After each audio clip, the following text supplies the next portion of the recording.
आज सबसे पहले बात करेंगे छापेमारी की, जहां आईटी ने छापा मारा है। देवघर और गोड्डा में 2 दर्जन से ज्यादा ठिकानों पर इनकम टैक्स डिपार्टमेंट ने ताबड़तोड़ छापेमारी की है। शराब और जमीन से जुड़े कारोबारियों के ठिकानों पर छापा मारा गया। सूत्रों की माने तो योगेंद्र तिवारी से पूछताछ के दौरान मिली जानकारी के आधार पर आयकर विभाग ने यह कार्रवाई की है। देवघर और गोड्डा में आईटी की रेड, 2 दर्जन से ज्यादा ठिकानों पर छापा। देवघर और गोड्डा में आयकर विभाग ने बड़ी कार्रवाई की। जमीन और शराब से जुड़े कई कारोबारियों के ठिकानों पर एक साथ छापेमारी की गई। कहा जा रहा है कि शराब कारोबारी योगेंद्र तिवारी से पूछताछ में मिली जानकारी के आधार पर इनकम टैक्स विभाग ने ये कार्रवाई की है। जिन लोगों के ठिकानों पर छापेमारी हुई है उनमें महेश मिश्रा, सुशील सुल्तानिया, उमा शंकर सिंह, ब्रजेश राय, संजय मालविया, राजनारायण खवाड़े, सत्यानंद झा, नंदकिशोर दास के नाम शामिल हैं। आयकर विभाग ने राजनारायण खवाड़े के ऋतिक राज होटल, संजय मालविया के अंजुमा मेंशन और नंदकिशोर दास के ठिकानों पर छापा मारा, जबकि देवघर के जमीन कारोबारी ब्रजेश राय के जसीडी स्थित 3 ठिकाने, Siyaram hospital, Saint Francis hospital गली और सिमरिया स्थित आवास पर छापेमारी की। इनकम टैक्स डिपार्टमेंट की इस कार्रवाई से योगेंद्र तिवारी से भी कई सवाल जोड़कर देखा जा रहा है। कहा जा रहा है कि योगेंद्र तिवारी से पूछताछ में अवैध और अघोषित निवेश के बारे में कई बड़ी जानकारियां मिली हैं।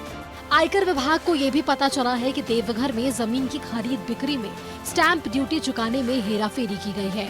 हालांकि आईटी की छापेमारी में अब तक क्या कुछ मिला है इसका खुलासा नहीं हो सका है। न्यूज़ 11 भारत के लिए कोटा से नरेंद्र और देवघर से दीप नारायण की रिपोर्ट।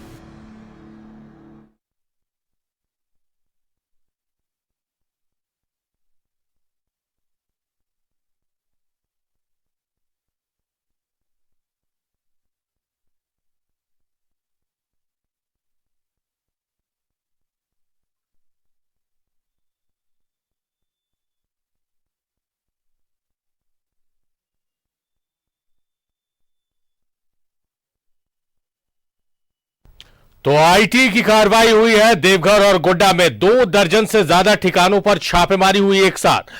सूत्रों के अनुसार जमीन और शराब से जुड़े व्यापारियों के ठिकाने पर रेड हुई है, और ये रेड इसलिए हो रही है क्योंकि योगेंद्र जो शराब माफिया है उससे पूछताछ ईडी ने की है, और पूछताछ में कई तथ्य सामने आए। उन तथ्यों के आधार पर ईडी अपनी इंफॉर्मेशन को शेयर कर रही है दूसरे जो जांच एजेंसी हैं उनसे, और इस बार छापेमारी की है आईटी ने। संभवतः आने वाले दिनों में, क्योंकि आईटी की आज रेड हुई है और आईटी की रेड में अगर कुछ दस्तावेज, कुछ ऐसे क्लूज लिंक मिलते हैं, तो आने वाले दिनों में जहां पर छापेमारी हुई है आईटी की, आने वाले दिनों में ईडी के अधिकारी वहां पर आपको मौजूद नजर आएंगे। फिर ईडी इस मामले में छापेमारी कर सकती है अगर वैसे तथ्य निकलकर इस छापेमारी के बाद सामने आएंगे तो।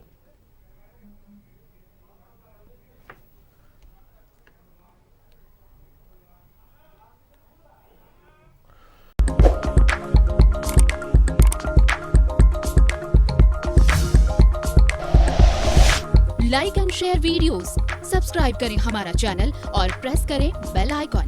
न्यूज़ 11 भारत, सच है तो दिखेगा।